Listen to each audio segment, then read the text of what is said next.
أعوذ بالله من الشيطان الرجيم. بسم الله الرحمن الرحيم. السلام عليكم ورحمة الله وبركاته.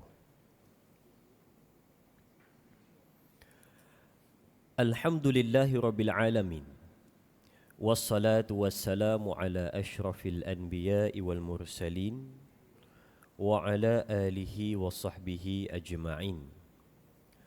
رب اشرح لي صدري ويسر لي أمري واحلل عقدة من لساني يفقه قولي.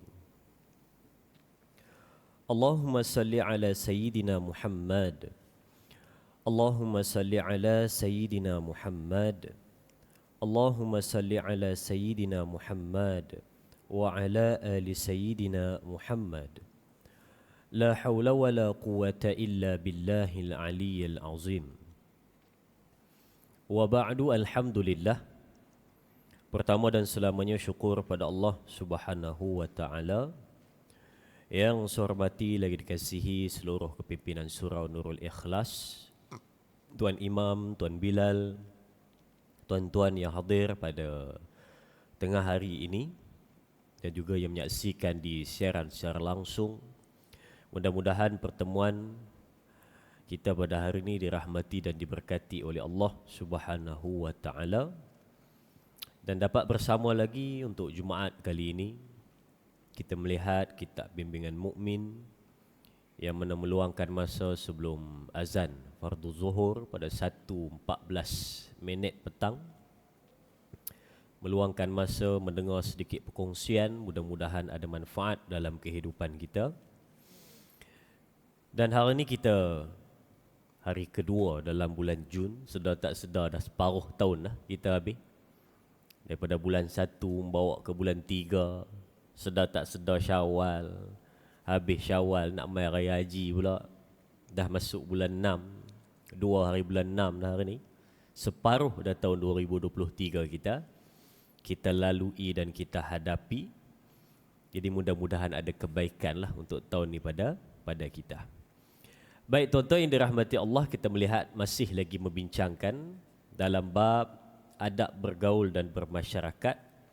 Hari itu kita dah membaca 14 rukun, ya, 14 rukun bagaimana nak dapatkan kehidupan yang bahagia apabila duduk di dalam masyarakat.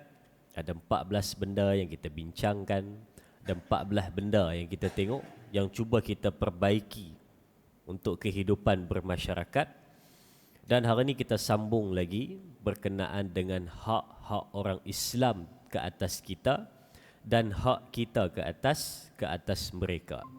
Kalau dalam hadis baginda Nabi SAW yang biasa tuan-tuan dengar dan mungkin ada yang hafal itu, berkenaan dengan 6 hak. Yang ni bukan 6, yang ni ada 27. Oh, agak-agak sempat lah kita sampai 1:14 27. 27. Tak ada kita baca hari ni semualah. Kita tengok hak mana dan. Kalau dalam hadis Nabi tu ada 6. 6 tu pun ada dalam ni. 6 tu, apabila kamu bertemu dengan dia, ucapkanlah salam. Apabila dia mengundang kamu ke satu-satu majlis, penuhilah undangan dia. Kalaulah dia datang minta nasihat, maka nasihati dia. Kalaulah dia ni bersin, maka doakan dia. Kalau dia sakit, pergi ziarah dia. Kalaulah dia meninggal, maka bantulah uruskan pengkebumian ataupun jenazah dia bagi penghormatan terakhir kepada dia. Malam tadi saya duk tengok WhatsApp. Lepas tu depa hantar, depa kata ni imam ke apa tu? Imam masjid section berapa dekat Shah Alam tu? Apa nama dia? Azam ke apa? Anak kepada salah satu orang bos di program Tanyalah Ustaz tu. Kan? Muda ni. Meninggal semalam. Inna lillahi wa inna ilaihi raji'un. Meninggal. Dia imam masjid mana? Saya tak ingat lah. Tapi di Shah Alam, tak silap, section 13 ke apa? Meninggal. Muda lagi. Dia sebab ni dia selalu kena sawan. Malam tadi beritahu meninggal. Tadi pagi tadi ke bumi pukul 10 pagi. Oh, dan yang seram itu sebab sawan. Sebab tu orang tua-tua dulu bila mana apa nama? Sawan. Oh, dia betul-betul takut kalau anak kena sawan. Oh, cepat-cepat bawa pergi berubat. Nah, ini pun dia dikabarkan sebab salah satunya adalah tentang sawan, kan. Maka muda lagi sudah pun dijemput oleh Allah Subhanahu wa taala. Baru kahwin dia dalam setahun ke 2 tahun lepas macam itu. Kita doakan semoga rohnya dicucuri rahmat dan ditempatkan bersama orang yang soleh. Amin ya. Baik. Tadi saya sebut, saya kata 6 itu yang kita biasa dengar berkenaan dengan hadis baginda Nabi SAW. Jadi hari ini kita nak lihat 27 hak-hak orang Islam ke atas diri kita yang wajib dipenuhi oleh saudaranya sesama Islam. Baik, mari kita lihat. Yang pertama, apa katanya?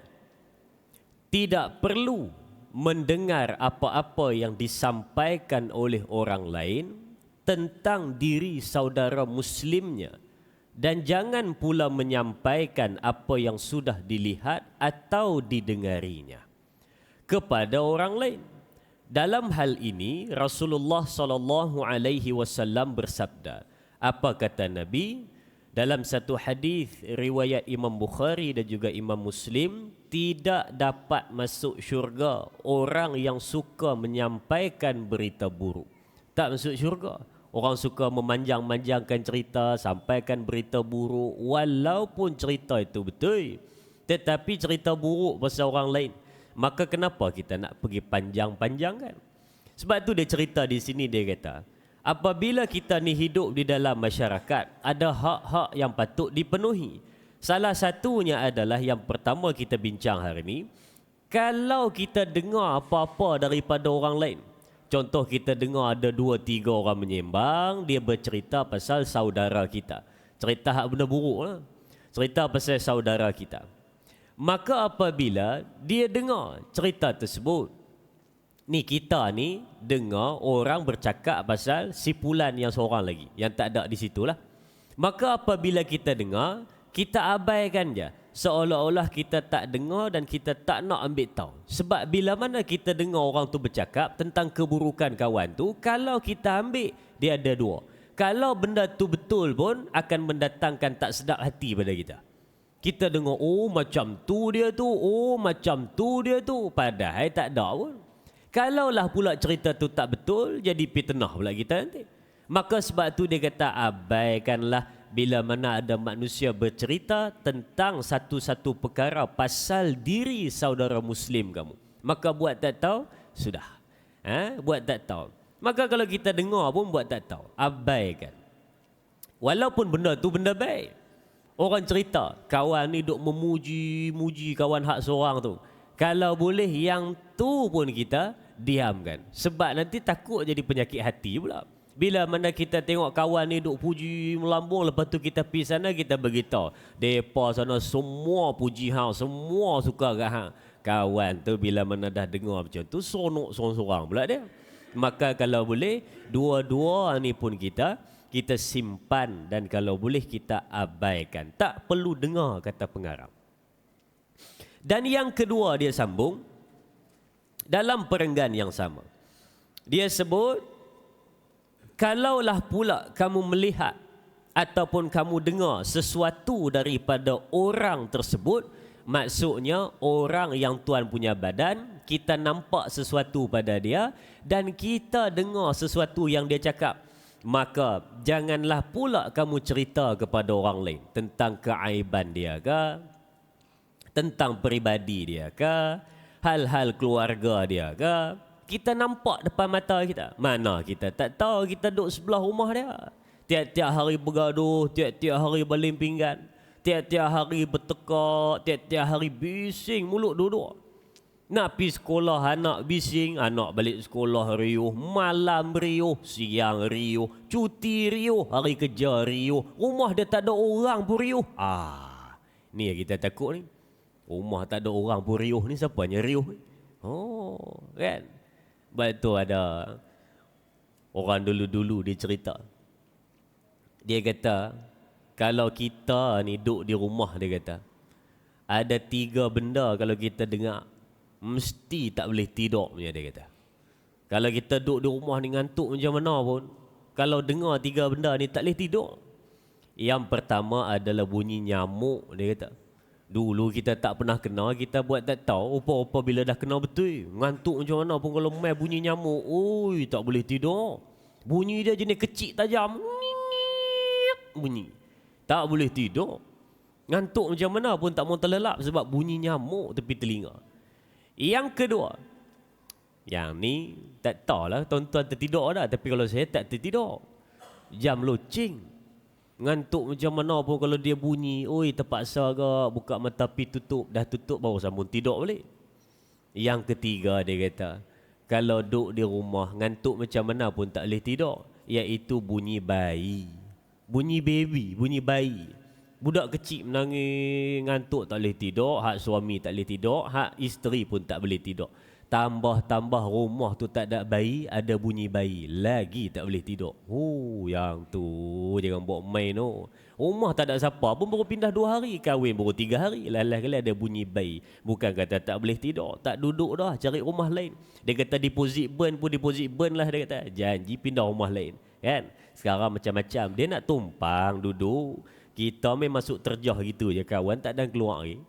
Baik, itu yang diceritakan tadi.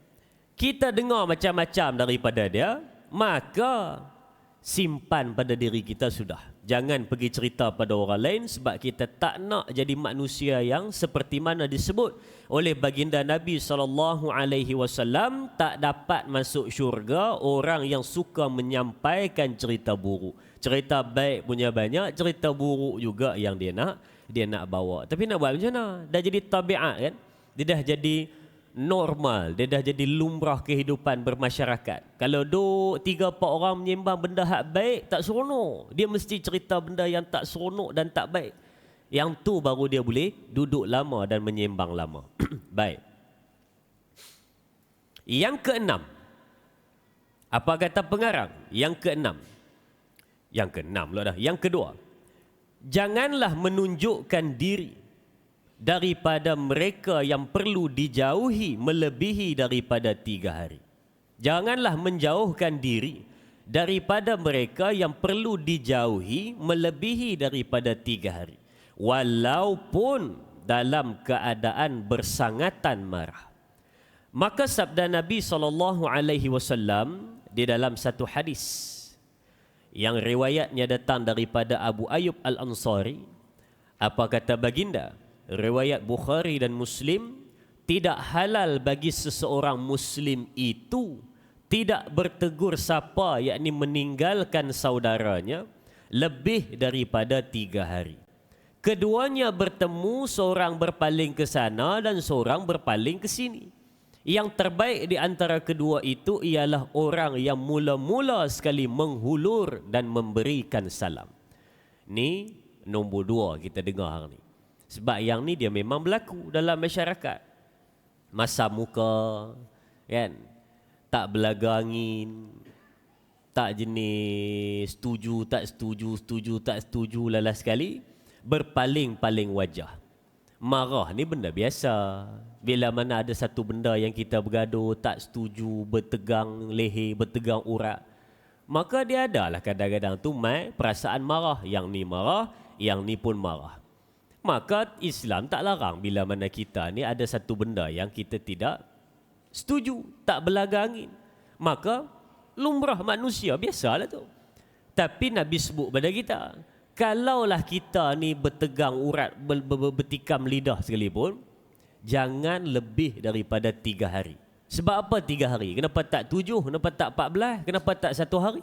Kenapa tak disebut tak boleh lebih daripada 1 hari? Sebab manusia ni hari pertama dia tengah panas. Kalau panas ni cakap apa pun tak jadi.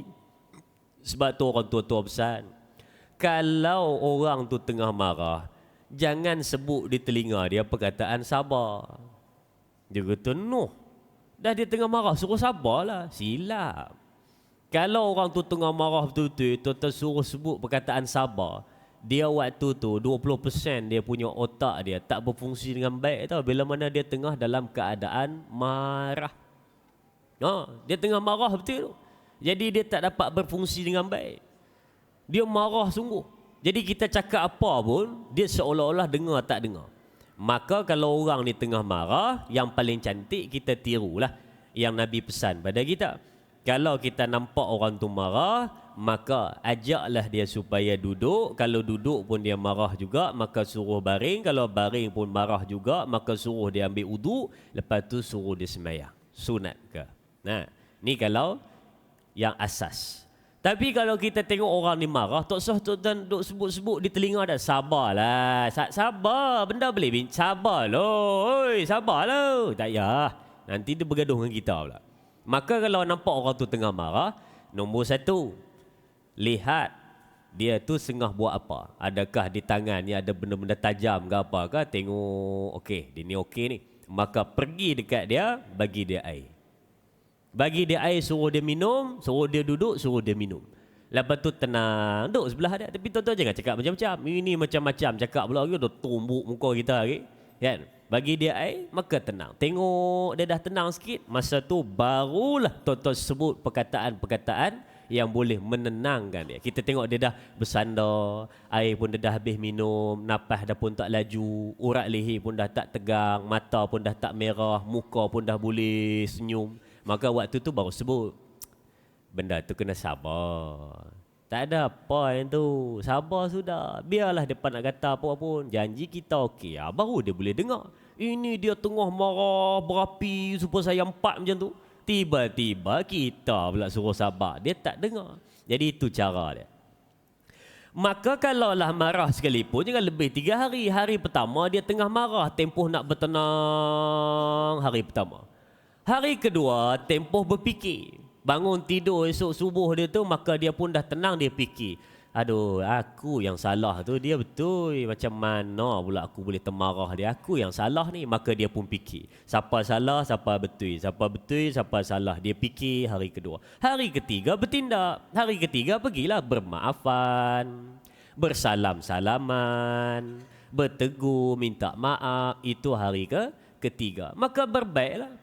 Dan yang paling baik di antara dua yang bergaduh tadi adalah yang paling awal menghulurkan tangan untuk bersalaman. Yang tu yang paling baik antara dua. Dua-dua ni baik, dua-dua ni bagus, dua-dua ni baik. Tapi nak membezakan dua-dua ni yang mana paling baik di antara yang baik, siapa dulu yang boleh bagi tangan minta maaf? Aku tahu, walaupun aku tak salah. Dah dalam hulur tangan sebut ke tu? Aku tahu, walaupun aku tak salah. Dia kata, oi, yang tu bukan. Tak rugi ya. Ada orang kadang-kadang dia salah faham. Dia kata jatuhlah maruah kita. Kita tak salah, tiba-tiba kita nak pergi minta maaf pula. Yang tu nafsu amarah punya idea. Kalau kita ni betul-betul faham apa yang Islam ajar, apa yang Nabi ajar, maka tidak menjatuhkan maruah seseorang kalaulah dia tak salah sekalipun. Tapi tetap dia yang nak memperbaiki hubungan. Siapa salah, siapa betul, nombor dua. Tapi yang paling penting adalah nak fikir. Aku tak nak jadi orang yang bermasam muka, bertelingkah, tak bertegur lebih daripada tiga hari. Tak nak. Sebab Nabi beritahu jangan lebih daripada 3 hari. Nanti tak elok. Nanti lama-lama berlarutan. Last sekali jadi dendam. Maka dah, bila mana dah baik, maka berbaiklah kamu saling berbaik. Baik. Daripada Sayyidatina Aisyah radhiyallahu anha, kata baginda Nabi berkata, Rasulullah sallallahu alaihi wasallam tidak pernah membalas dendam kepada sesiapa pun. Kalau kesalahan orang itu tertuju terhadap dirinya sendiri, kecuali kalau yang dilanggar itu adalah kehormatan Allah dan agama Islam, maka baginda pasti mengambil tindakan yang keras semata-mata mengharapkan keredaan Allah Subhanahu wa taala. Ni Sayyidatina Aisyah berita tentang Nabi Muhammad sallallahu alaihi wasallam. Orang buat apa pun pada Rasulullah, mana ada Rasulullah balas. Kalau orang buat apa pun pada Nabi Muhammad, mana ada Nabi Muhammad dendam nak balas balik? Tak ada. Tuan-tuan bisa dengar ke mana-mana riwayat sebut Nabi Muhammad berdendam. Mana ada? Tak ada. Sebab suci bersih sungguh hati ni. Sebab Nabi nak ajar pada kita jangan dendam. Tapi ingat, kalau orang itu kacau kehormatan Allah dan agama, yang ni Nabi marah. Yang ni Nabi perang sungguh-sungguh. Kan? Kalau orang tu buat pada diri baginda, tak ada. Nabi balas dengan kebaikan lagi ada. Tapi kalau membabitkan Allah dan juga kehormatan agama, yang ni Nabi marah betul-betul. Sama macam kita. Kalau orang buat pada kita, biarlah. Orang kutuk kita sikit je pun, Nabi Muhammad kena kutuk lagi teruk. Orang buat kita sikit je pun, Nabi Muhammad kena lagi teruk. Tapi relax ya. Kita relax sudah. Bila relax, tenang. Kalau kita layan orang yang buat pada kita, maka orang tu pun seronok, kita yang sakit. Tapi kalau kita tak layan, maka lama-lama dia malas give up kawan tu. Dia tak kacau kita. Maka jangan dilayan. Tapi kalau ada orang memainkan kehormatan Allah dan agama Islam ataupun kutuk Nabi Muhammad, yang ni tuan-tuan jangan diamlah. Jangan duduk tenang. Nabi suruh tenang. Dia kata tak boleh ambil pot ini. Dia kata. Yang tu tuan-tuan kena marah. Yang tu kena bertindak. Yang tu kena jadi orang yang, kata orang kita, kena naik hantu sikit. Kan? Sebab apa? Dia dah bermain dengan kehormatan Allah, agama dan Nabi Muhammad SAW. Baik. Yang ke-7. Maka dikatakan apa? Ini adab seterusnya ni. Adab seterusnya. Hak. Apa kata pengarang? Janganlah memasuki rumah saudaramu, melainkan setelah mendapat keizinannya. Cara meminta izin itu dibolehkan hingga 3 kali, sama ada dengan mengetuk pintu ataupun lain-lain. Jika tidak diizinkan atau setelah 3 ketukan belum ada jawapan, maka pulang sahajalah. Ni bagus ni kita sebut ni hari ni. Sebab hari ni ada jenis orang yang dia pantang rumah orang terbuka. Ada orang ke tak ada orang ke, depan TV dah kawan. Mai-mai tak bagi salam apa, tengok depan TV dah tengok cerita. Kawan ni keluar bilik mandi dengan kentola. Dia kata, bila hang masuk? Bila hang sampai? Hang tak kunci pintu, aku masuk lah. Mana boleh? Tak boleh. Walaupun kita punya best friend, walaupun kawan tu memang kita tahu duduk sorang-sorang di rumah dia, laki kita pun laki, tetap tak boleh masuk selagi mana tidak minta izin. Tuan-tuan pergi rumah orang kan, bagi salam, Assalamualaikum, Assalamualaikum. Dia pun keluar, aku salam. Dia buka pintu. Ada apa ni? Ni nak hantar kat jemputan kahwin ni. No. Nyembang di pintu. Selagi mana dia tak sebut perkataan, jemputlah masuk, jangan kata-kata masuk. Sebab kalau dia buka pintu, belum tentu dia suruh kita masuk. Dia buka pintu, belum tentu dia suruh kita masuk. Ini dia buka pintu, kita masuk. Tak ada. Dia mesti kena tunggu isyarat. Dia sebut, jemput masuk, baru boleh masuk. Ini kita tak faham-faham. Kalau kita main rumah orang, orang tu tak jemput masuk, maka fahamlah, janganlah masuk. Dan kalaulah dia ni tak jemput-jemput kita masuk, berdiri je depan pintu, lagi satu benda kena faham, dia nak bagi tahu aku tak ready hang datang, jadi nyembang kejap sudah, lepas tu balik. Sama saya sebut hari tu di satu masjid di Seri Gombak. Saya kata apa tanda orang suka dengan kehadiran kita? Apa tanda? Kita kadang-kadang tak perasan. Kita kadang-kadang kurang faham. Tapi kita kena tahu, kalau kita mai, orang selesa dengan kehadiran kita. Ada 3 tanda. Yang pertama, bila mana tuan-tuan datang, tak kisah mai rumah orang ke, mai ketika mana orang berkumpul di mana-mana ke. Kalau nombor 1, tanda orang selesa dengan kehadiran kita, adalah bila mana kita datang, dia bagi kita ruang yang selesa untuk kita duduk. Contoh kalau dalam bulatan, kawan ni kata, ni, mai duit ni, mai. Itu maksud dia selesa. Ataupun kalau duduk di kerusi, dia nampak kita mai, dia bangun, dia bagi kerusi dia pergi ambil kerusi lain. Itu tanda selesa. Kalau di rumah, dia buka pintu, dia terus kata, mai masuk. Ni dia duduk, dia dah siap kita sediakan tempat duduk. Ni tanda orang selesa dengan kehadiran kita. Yang kedua, Tanda orang selesa dengan kehadiran kita adalah apabila kita datang, maka dia sediakan juadah untuk diminum atau dimakan. Ini kena faham ni. Kita mai, maka dia pun sebut, kejap, saya pergi buat ayak, Ustaz. Mana dia selesa. Kejap, tunggu Ustaz. Kita memang dah ada siap dah masak tu. Tunggu Ustaz, siap je nanti kita makan. Ni maksudnya selesa. Tapi bila mana dia ni, kita mai rumah dia, 2 jam duduk, air tak ada, makanan tak ada. Maksudnya hang kena faham, datang sekejap sudah suruh balik. Tapi orang Melayu kita ni dia penuh dengan adab. Maka bila mana adab, dia akan cuba selindung sikit supaya kita ni tak perasan benda tu. Apa dia buat? Bila mana duduk, maka kita pun rasa macam lama sangat, tak ada apa air pun tak ada keluar apa ni. Lepas tu kita pun kata, oi, saya nak balik dah. Oi, tengah hari dah nak pergi sembahyang Jumaat ni, tengah hari dah. Maka tuan rumah tu akan sebut perkataan ni. Saya yakin rata-rata sini ni pernah kena ayat ni. Apa ayat dia? Dia akan sebut macam ni. Allah, nak balik dah ke? Baru nak buat ayat. Bohong. Dia kata, lah, nak balik dah ke? Saya baru nak buat ayat. Baru apa? Aku sejam setengah duduk ini. Kalau bola dah habis 90 minit tau. Aku baru nak buat ayat. Aku baru nak order makanan online baru. Ni dia nak cover supaya tak nampak lah benda tu. Ada. Kan? Tapi hang pun faham-faham lah kalau dia tak buat keluar apa-apa. Tu maksudnya dia okey kamu datang tapi kejap sudah. Lepas tu balik. Mungkin dia nak ada pergi ke mana-mana. Tanda orang selesa dengan kehadiran kita. Dan yang ketiga, tanda orang selesa dengan kehadiran ataupun bersama kita adalah bila mana kita ni duduk dengan dia ataupun kita datang, dia boleh cerita benda yang dalam sikit daripada kebiasaan. Contohnya, kalau bersembang biasa ni macam kita sembang ni lah. Tapi bila mana dia boleh, aku ada benda sikit nak cerita ni, tapi jangan cerita ke orang lain pula. Macam ni. Dia boleh cerita rahsia ke, dia boleh cerita benda-benda hal personal ke. Maka macam ni kita tahu dia dah mula selesa dengan kita. Okey? Baik, tu tanda-tanda lah sedikit selingan.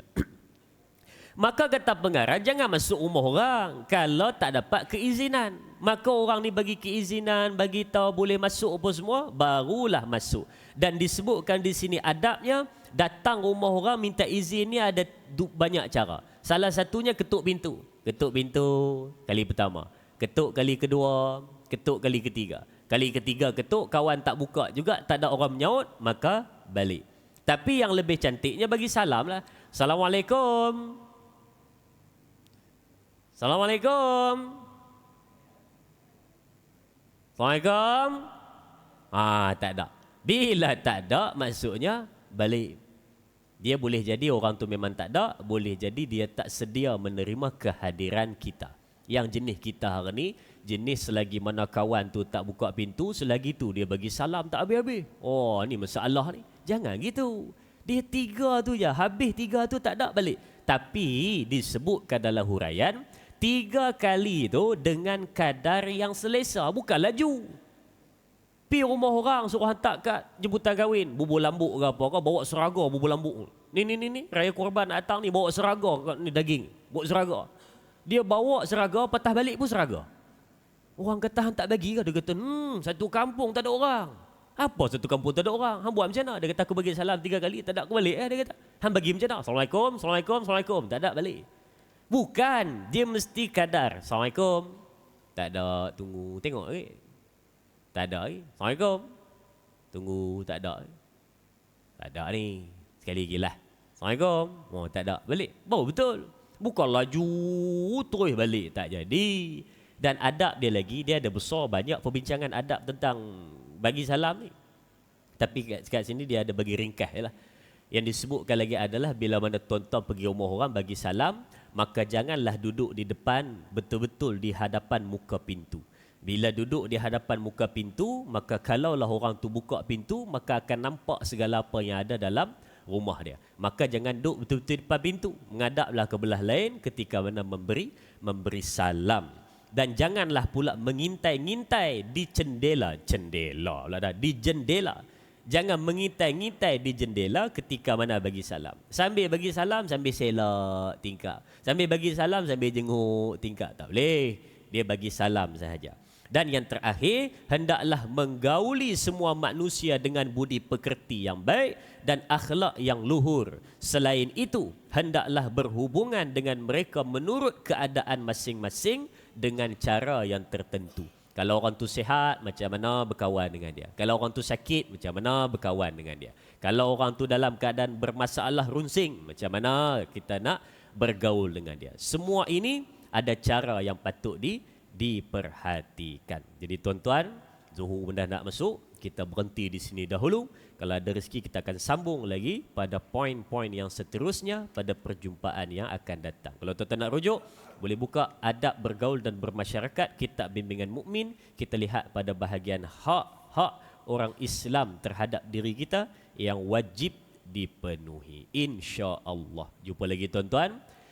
Minta maaf salah silap sepanjang saya berkongsi pada hari ini. Salam Jumaat pada tuan-tuan. Assalamualaikum warahmatullahi wabarakatuh.